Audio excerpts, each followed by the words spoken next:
नमस्कार। ये आकाशवाणी शिमला है। अब आप ज्ञान ठाकुर से प्रादेशिक समाचार सुनिए। मुख्यमंत्री सुखविंदर सिंह सुक्खू ने केंद्रीय वाणिज्य व उद्योग मंत्री पीयूष गोयल से हिमाचल प्रदेश के लिए विशेष औद्योगिक पैकेज प्रदान करने का आग्रह किया है। मुख्यमंत्री ने कल नई दिल्ली में केंद्रीय मंत्री से भेंट के दौरान कहा कि हिमाचल को जम्मू कश्मीर और पूर्वोत्तर राज्यों की तर्ज पर विशेष औद्योगिक पैकेज प्रदान किया जाए। सुखविंदर सिंह सुक्खू ने पहाड़ी क्षेत्रों के लिए पहले की तरह परिवहन सब्सिडी योजना को फिर से शुरू करने का आग्रह भी किया। उन्होंने कहा कि इससे औद्योगिक उत्पाद और निर्यात को बढ़ावा देने में काफ़ी मदद मिलेगी। मुख्यमंत्री ने निर्यात प्रोत्साहन के लिए औद्योगिक अधोसंरचना विकास परियोजनाओं, गुणवत्ता परीक्षण प्रयोगशालाओं और प्रमाणन प्रयोगशालाओं के लिए उदार वित्तीय सहायता देने की मांग भी की। इसके अलावा उन्होंने औद्योगिक विकास योजना के तहत पूंजीगत सब्सिडी की लंबित राशि जारी करने का भी केंद्रीय मंत्री से अनुरोध किया। केंद्रीय मंत्री पीयूष गोयल ने राज्य सरकार की सभी मांगों और मुद्दों पर सहानुभूतिपूर्वक विचार करने और प्रदेश को हर संभव सहायता प्रदान करने का आश्वासन दिया।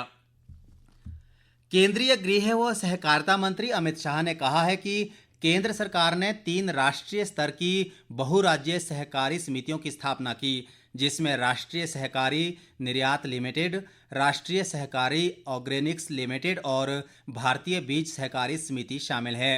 राज्यसभा सांसद सिकंदर कुमार द्वारा संसद में हिमाचल प्रदेश में जैविक कृषि, प्रमाणित बीज और निर्यात को बढ़ावा देने के लिए राष्ट्रीय स्तर की नई बहुराज्यीय समितियां स्थापित करने के संबंध में पूछे गए सवाल के जवाब में उन्होंने ये बात कही।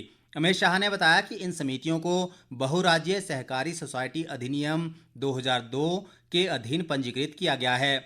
उन्होंने कहा कि सभी सहकारी समितियां जो प्रत्येक समिति के लिए निर्देशित गतिविधियों में रुचि रखते हैं, जिसमें हिमाचल प्रदेश सहकारी अधिनियम के तहत पंजीकृत समितियां भी शामिल है।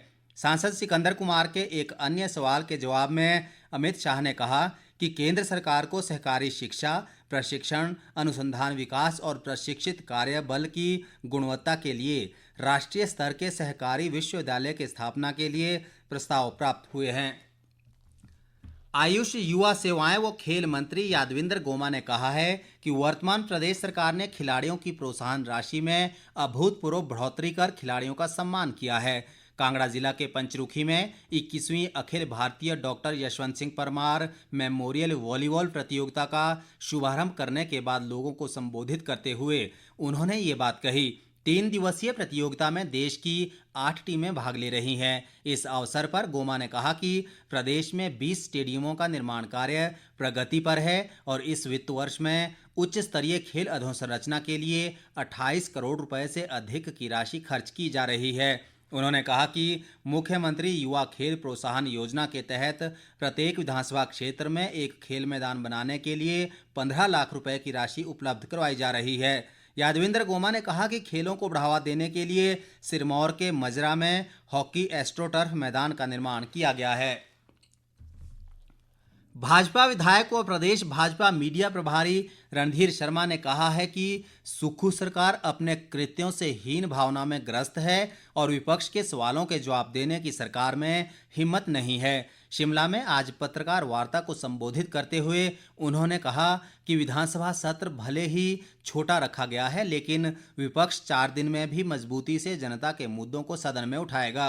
प्रदेश सरकार के 2 साल के कार्यकाल के जश्न और विधानसभा सत्र को लेकर सवाल उठाते हुए रणधीर शर्मा ने कहा कि विधानसभा अध्यक्ष का पद संवैधानिक है और उसका विपक्ष भी सम्मान करता है, लेकिन विधानसभा अध्यक्ष के बयान ठीक नहीं है। उन्होंने विधानसभा अध्यक्ष को अपने पद की गरिमा बनाए रखने की सलाह भी दी। रणधीर शर्मा ने कहा कि भाजपा सरकार के जन विरोधी निर्णयों को लेकर जनता के बीच में जाएगी और सरकार की कारगुजारियों का पर्दाफाश किया जाएगा।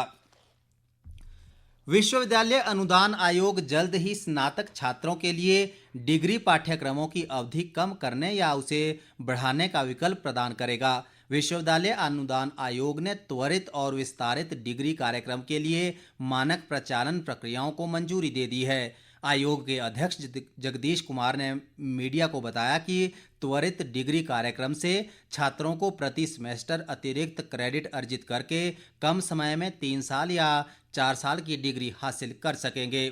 इसके साथ ही ये समाचार बुलेटिन समाप्त हुआ। नमस्कार।